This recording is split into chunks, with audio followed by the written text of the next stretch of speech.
Ladies हो या gents, कलाकार अच्छा गाता नहीं है। हाँ, वो तो हम लोगों बजा बजा के गवा देते हैं। तो हाई लोग का करे यहाँ बैठल हुआ, ये लोग पैसा देवे खातिर बैठल हुए। ए नहीं का तो कुल मेहनती है बा। आप लोग महान है।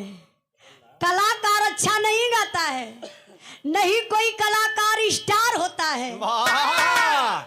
स्टार तो आप लोग हैं। हाँ, इसलिए रोड पे बैठे हैं।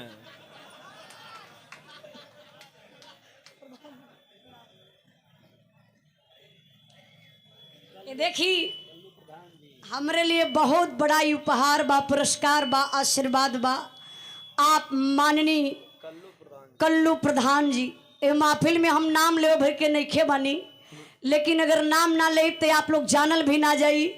अपने से बड़ा से अपने से छोट का भी नाम लेवे के पड़ जाला, लेकिन पैसा लहले के बाद बहुत अच्छा बोलत हुआ। हाँ, अपने आप के बहुत अच्छा लगत होगा तू। कहले का मतलब अपने से बड़ा का नाम ना लेवे के चाहिए। हमारे कौन हमार औकात बाप हमसे बहुत बड़ा बनी।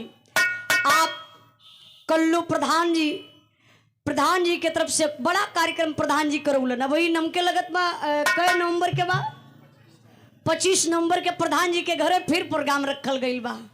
बड़ा ही मान सम्मान परिवार से मिलता है, पारिवारिक संबंध है। सुंदर पुष्पहार, एक शानदार बनारसी गमछा और 500 रुपए का पुरस्कार देकर के प्रधान जी सम्मान की। एक बार जोरदार ताली बजा के आप लोग स्वागत सम्मान कर दी। हम बताइला प्रधान जी MP MLA बनब तो बहुत आसान बात होला, लेकिन गांव को प्रधान बने में बड़ी सीसी बाटे के पराला। रोगिए वैद होला।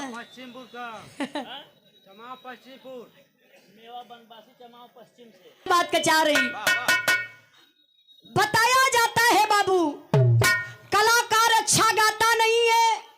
आप लोग कलाकारों से बहुत अच्छा गवा देते हैं, इसलिए मैं आप लोगों की चरण की दासी हूँ। आप लोग अपने चरण की दासी समझकर बाबूजी जरूर आशीर्वाद दीजिएगा। हम गायिका उजाला यादव आजमगढ़ के धरती से चल के आयल बनी। ए महान धरती पे आप सब भाई इनका दर्शन पा करके हम पूरी पार्टी से धन्य हो गई।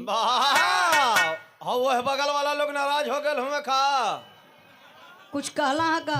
अरे भाई अपना है पार्टियां खाली कहा तो हमसे या मनोज भैया से कोनो भी गलती हो जाई तो जूता चप्पल खींच खींच मारा भालो। दोहाई सरकार कहो, अब ना बोलता तो हमारो इज्जत पानी बच जात। आप लोग इनके कहला पर जे नहीं है। अपन काम शुरू कर दिया। पागल कहीं कर। आप लोग क्षमा करने का कष्ट करिएगा, क्योंकि बताया जाता है ज्यादा चलने वाले थक जाते हैं, ज्यादा बोलने वाले लात भी खाते हैं।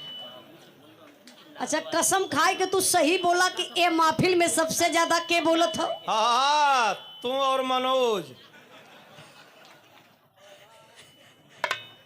अच्छा भैया, अब हम कुछ बोलब ना। बैठा फिर गावे दाऊ लोग के। आप लोगों का हम ज्यादा टाइम ना ले, सिर्फ 2 मिनट। वो का करे खाते तू कहीं परेशान हुआ? अरे तो 2 मिनट में का होखे वाला है। हम आप लोगन के वहां लेके चलबे जहां मशीन में गड़बड़ी भइल है। कौन मशीन? अरे सब समझत हो। नहीं, सब ना समझो तो तू ही समझत हुआ, पागल कहीं का। आप लोग समझत हुआ का? वहां ले चलेंगे जो दुनिया की मालकिन है, जिन्हें जगत जननी के नाम से जाना जाता है।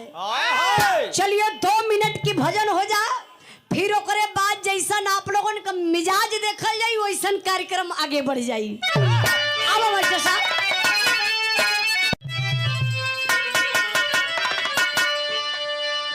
अरे दया कैलो मैया,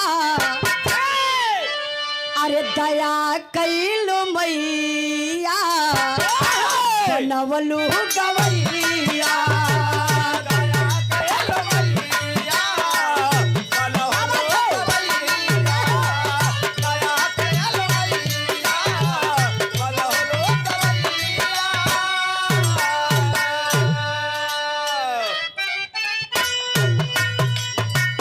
सब कुछ मिलल बा तोहरे सब कुछ मिलल बा तोहरे मैया के छैया भैलो सहैया बनवलू गवैया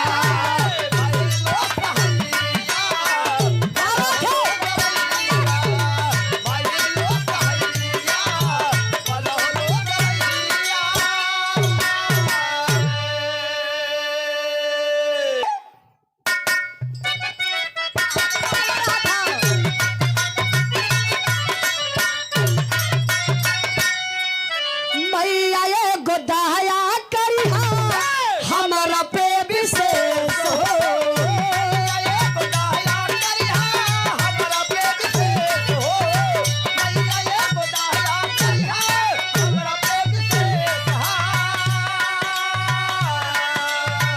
केहू सुने वाला के ना पहुँचे हमसे ठेस हो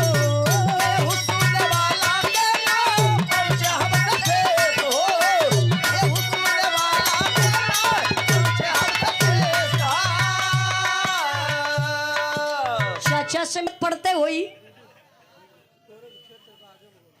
ए देखिए जे हमारे बड़े भैया अवधराज यादव जी की तरफ से 1 रुपए का पुरस्कार भैया के बहुत बहुत प्रणाम आशीर्वाद के चाह रही हमारा वंदना का आखिरी लाइन में कहना मामाली क्या बात है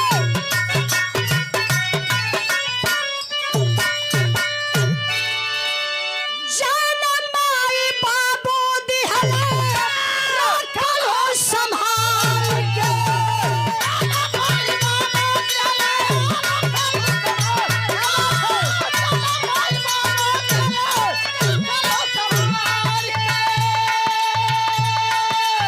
गोरा रूपवा में दिहला कभी प्यार लाल